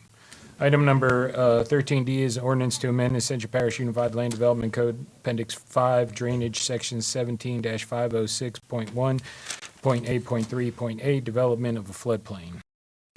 Mr. Chairman, in reference, this basically is a follow-up to an ordinance change that occurred last year with the Parish Council, where we amended the drainage ordinance, and we're putting limitations on fill. And what this ordinance does is try to accommodate and account for the amount of fill that's going on the property. I'm going to let Mr. Poche kind of give you the detail on this, all right? Thank you. The purpose of this requested change is to amend the drainage ordinance such that homeowners now have to apply for fill permits when they go to build a pad, to build a home or structure or place fill on their property. In doing so, we have had many instances where people, for whatever reason, claim ignorance. That's one issue that we deal with through code enforcement. The other issue is that dirt haulers in the parish are not regulated by the state, and administration thought that it would be a good idea to permit them as we do builders in the parish. So what this ordinance would ask to be done is that anytime a builder wants to build in Ascension Parish and pull a permit for building in Ascension Parish, they have to be licensed with the parish. So they have to come get a license through the parish that they renew every year. There are additional requirements for bonding, insurance, et cetera. Since dirt haulers are not licensed by the state, we would ask that they be licensed by the parish and that they would be tied into the field permit as the homeowner is, since they're the ones that are hauling the dirt. So in other words, we're trying to put an additional control measure so that we can keep track of all of the field that's going in through the parish and on the different properties, with a certain minimal fee as far as the permit to haul the dirt that's tied into the grade field permit, as well as have the ability to pull their license if they should go, not provide for the permit, and up into removing their ability to provide services in the parish. It's something that we want to keep track of, and we have an electronic system that we keep track of building permits with, and they can keep track of the field that they move in the parish, let us know what, where, when, how much, and so on and so forth, and it would allow us to regulate that a lot better. We'll open a public hearing on this. Ms. Stacy, is anyone signed up to speak? We'll close the public hearing. Do I have a Move to motion? approve. Move to approve by Recommend to the council. to Mr. approve. Chasson. Second. Second by Mr. Dumas. All in favor? Aye. Any in opposition? Hearing none, motion passes. Nope, we're not done yet. Item number 14 is old business, 14A, Ansel P. Tomplay property, lots 5A through 5-3C, family partition. Yes, sir. Good afternoon, council. I am here asking for a variance on the adjacent property owners having to sign the plot map. All right, we have a plat map that was done and signed by some of the adjacent owners and signed by y'all and recorded in the courthouse. And since then, y'all have issued 3 permits on said plat map, one being for my brother, one being for my mom, one being for my uncle. All right, beginning of October, we received a letter stating that there was an error and that we was not in code with the family partition and y'all would not issue any more permits. That being said, before I got the letter, I had sold my mobile home and moved me and my 5 children and my wife in with my mother-in-law's with plans to put a modular on lots 5C.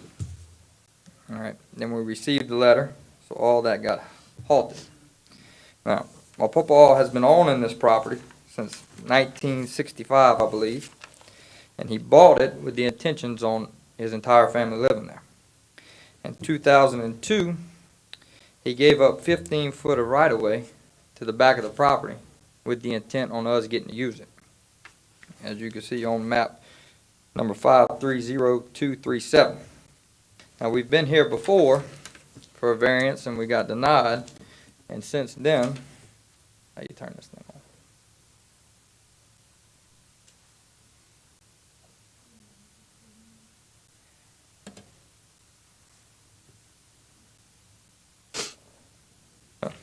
Since then, we've made improvements to what was a 1-car driveway to a road that's passable by 2 vehicles.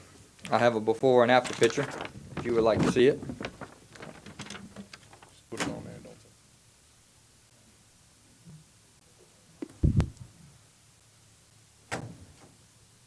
don't So, as you can see on the left, that is after we've widened the road. Oh, let me get it up on the screen. There you go. There we go. Hold up. As you see right there on the left, that's where we've widened the road to where 2 cars can pass. And this is what it looked like beforehand. All right, where if 2 cars came down, somebody had to pull in the driveway to get through.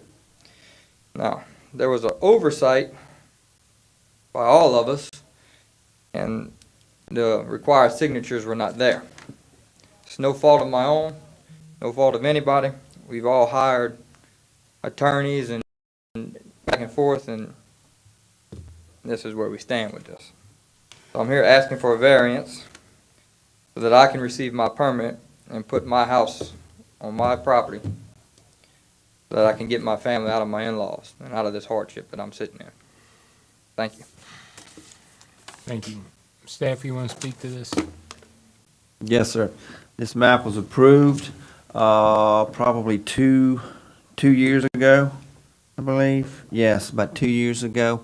All iterations of the map had the required signature lines on them. It was my fault. When the map came and it was finally signed, when it was approved. Who signed the plat? Because it says that it was signed by the wrong people. Originally, Brad Delat, Cheryl Tompley, and Bo Delat were not required to sign the map. There were the signatures of the property owners on the southern portion of the across the street, I guess, from the subject property. Their names were in there, and they would have been required to sign the map.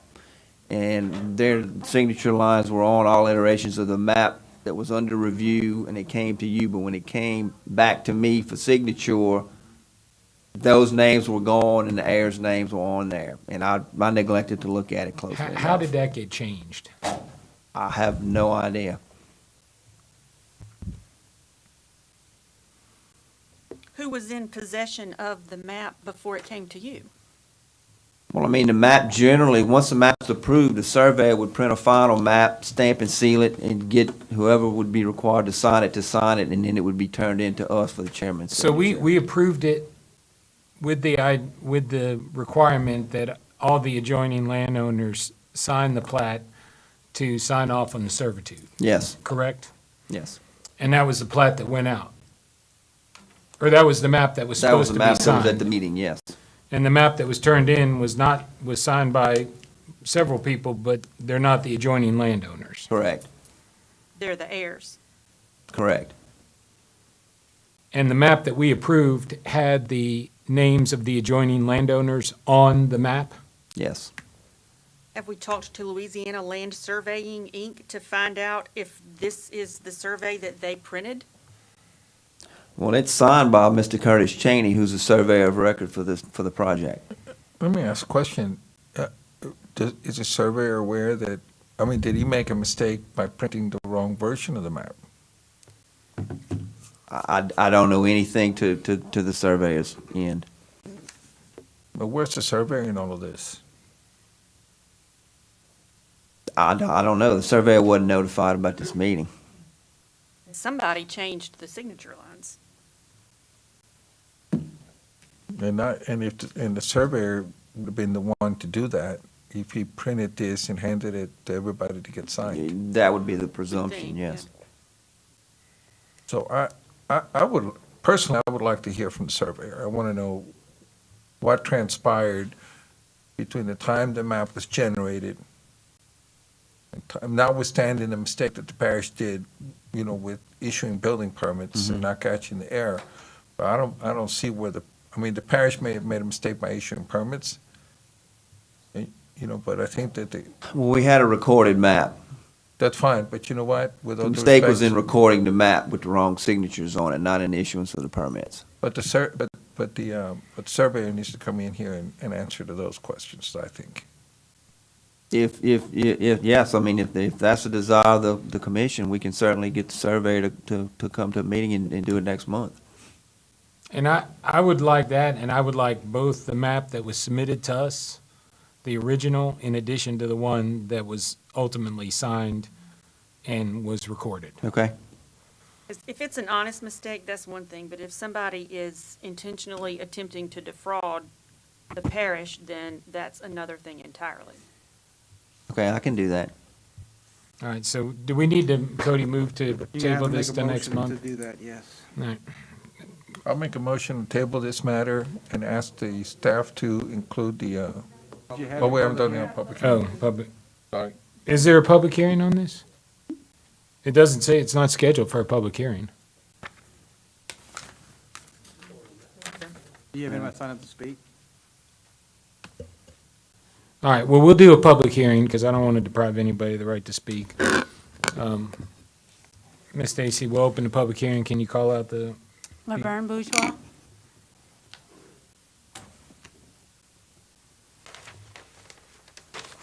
Thank you for allowing us to have this public hearing. I'm sorry that possibly wasn't on the agenda, but we did sign the cards.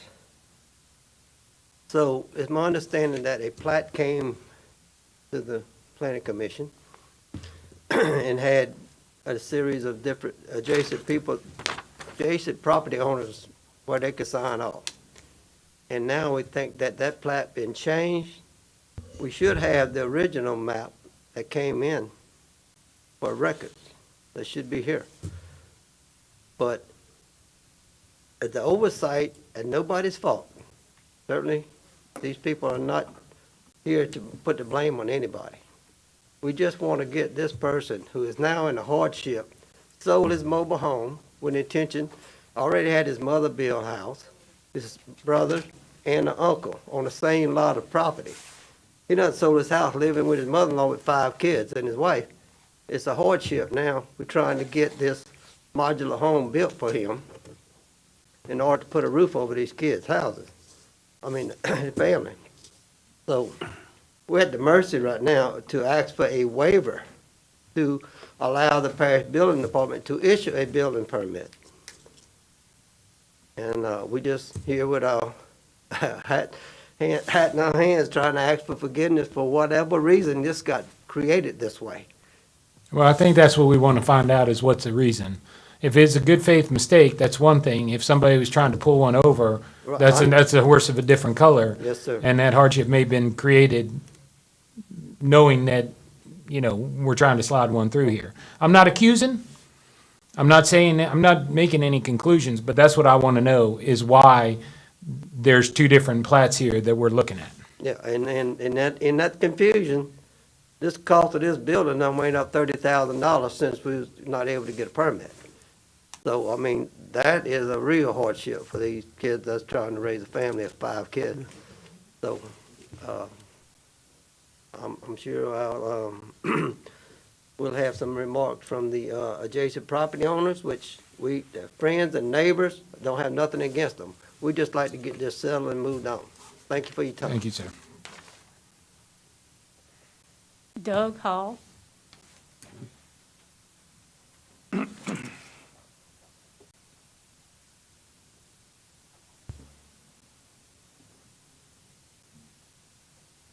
Good evening. My name's Doug Hull. I am a resident at 13178 Ash Lane.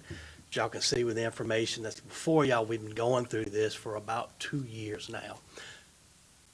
The issue has become is that the servitude that was there is a private servitude.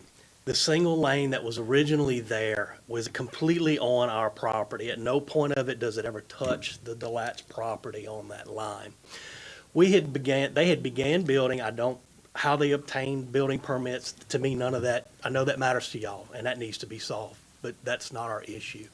The road was being blocked and stuff, so we told them if y'all would widen the drive, another 10 to 11 feet, okay, that we would be willing to sign off so that they could go ahead with building their property.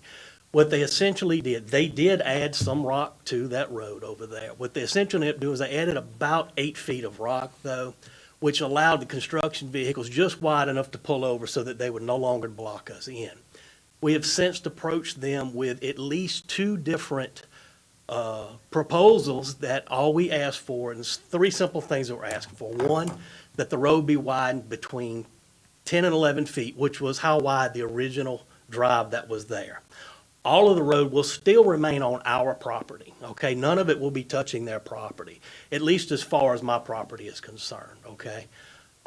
We asked that they widen it to 11 feet so that the vehicles that are there currently would be allowed to pass safely. They didn't widen it to the 11 feet. And the problem that we really have is Mr. Delatbo and Mr. Diaz Derrick, who both live the furthest back. Both of them drive very large vehicles. My wife and I, we drive a Kia Sorento, a Kia minivan, and a small Nissan pickup. We don't really cause any damage to that road. The problem is you have 2 large vehicles and other people, they drive Suburbans and stuff. They can't pass. And the problem is you have to pull off into each other's yard. The property back there stays wet on both sides of the road. Something does need to be done with the drainage. I believe a lot of that is going to be a parish issue and a separate issue. But all we were asking for is a 10 to 11 foot widening of the property. We wanted everyone to agree to an equal share of maintaining that road. And considering that all of the property is located on our land, they have young children, they drive golf carts and side-by-sides and stuff. The fear for us becomes if one of those children was to accidentally turn that thing over and flip, and it happens on our property, that we would be held responsible for it, and we just want protection from that. If we can get the road, they widened it about 8 feet. If they would just add the additional 2 to 3 feet that we need so that all vehicles can pass safely. They agreed to a maintenance contract that is divided up equally amongst all of us, okay? And also, like I said, that nobody be held liable for any accidents that occur on the road. As far as my wife and I don't want to speak for the other members, as far as we're concerned, we would have no problem signing off on the plat map to allow Bo to go ahead Thank you, and sir. build. Okay? Thank you. Thank you. Candace Diaz. Well, that's why you gotta get the plats on. Hi, I'm Candace Diaz, and I just want to say something real quick because Doug pretty much said everything I needed to. But on October 22nd of 2018, my husband and I went to our attorney and we signed this plat map. It's only got me and my husband's signatures and then some of the Delats and Cheryl, I think. And it was with the intent to give Cheryl Tomplay and Bo Delat their 15 foot of private servitude back from our property all the way to the back. So I don't know how it got submitted and signed without everybody else's. So basically, 2 out of 8 on my side of the road were on there, and the other 6 are gone. But I did want to give y'all some pictures or show y'all some pictures that I don't know how to do this thing. Okay. So back there, this is in front of Doug and Ginger Hull's house. Bo has a dually, almost looks bigger than my husband's actually. This is my husband's work truck and personal truck. And you can tell that they cannot go down that road. And it actually gets a little more narrow the further up you go. I believe Doug measured it and it was 16 feet at one point.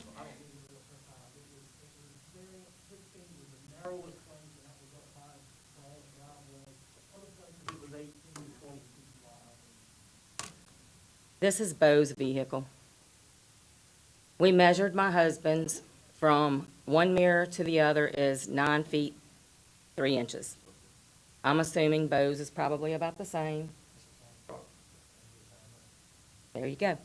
So 16 feet, 18 feet, 6 inches, it's not gonna work. And I believe that's all that I have. Thank you, ma'am. Thank you. Joy Babin.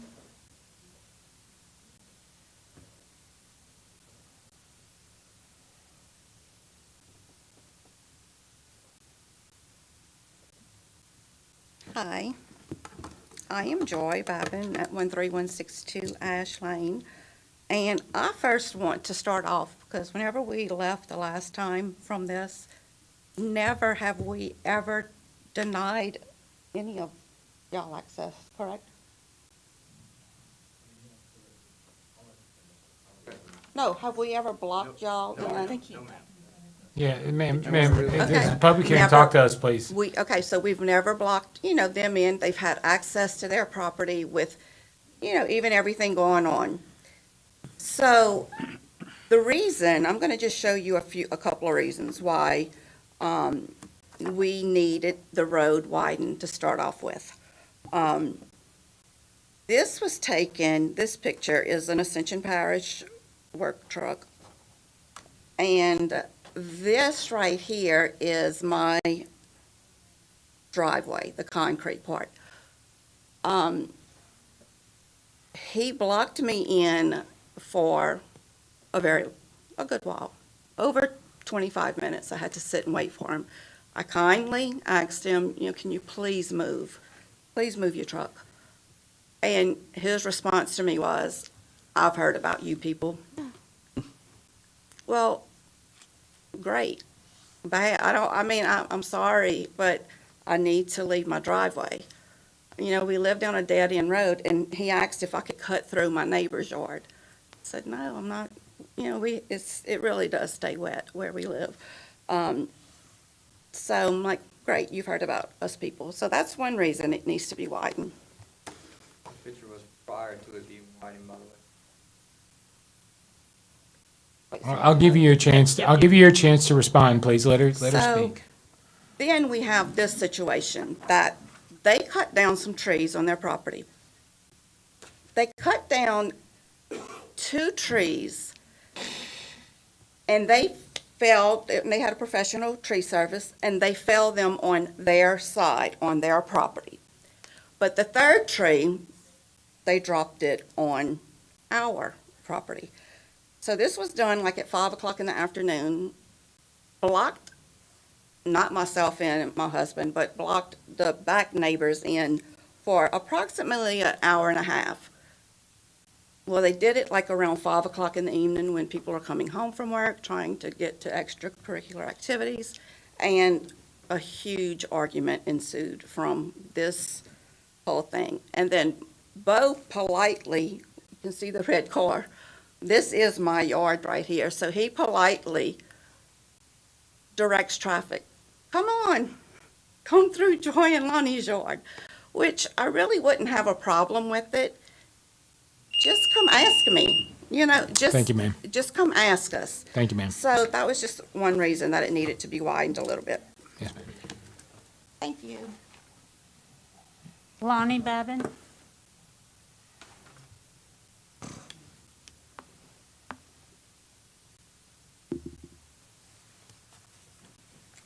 Hi, I'm Lonnie Babin. I've been back there approximately 30 years on that property.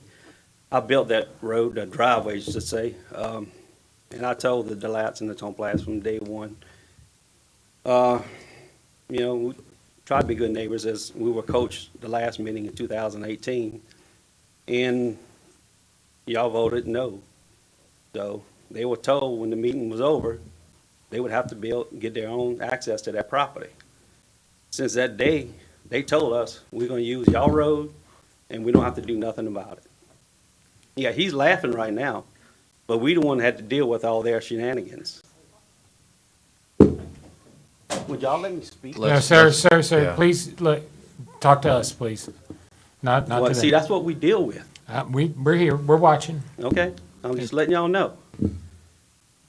I'm up to here with it. I tried to be good neighbors. I told Brad, he came over after they started building their first stake.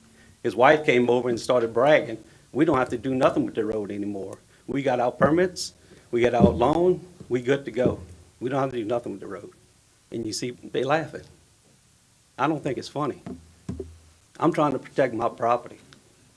But yet, we tried, over 8.5 months, back and forth between our attorneys, trying to get agreement, shared servitude, if they would widen the road.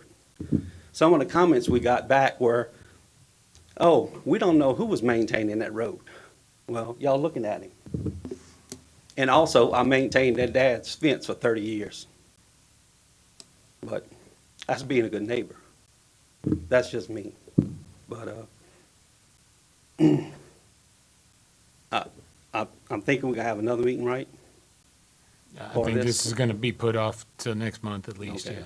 So, I mean, I don't want to, if the road would get wide, and like I said, they had a picture, but the road up front is wide enough for 2 vehicles. As it goes toward the back, you can't pass 2 vehicles, unless everybody drives compact cars. So, that's where I stand. Thank you, sir. Okay. That's all.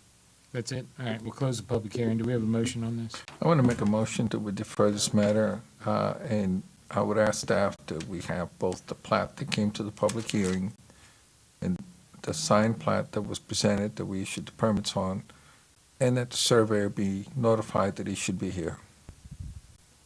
We will comply with that. And we have a motion. Do I have a second? Second. We have a second. All in favor? Aye. Any in opposition? Hearing none, the motion passes. All right. Move to adjourn. We will take a brief recess and be back with our zoning meeting. Thank you.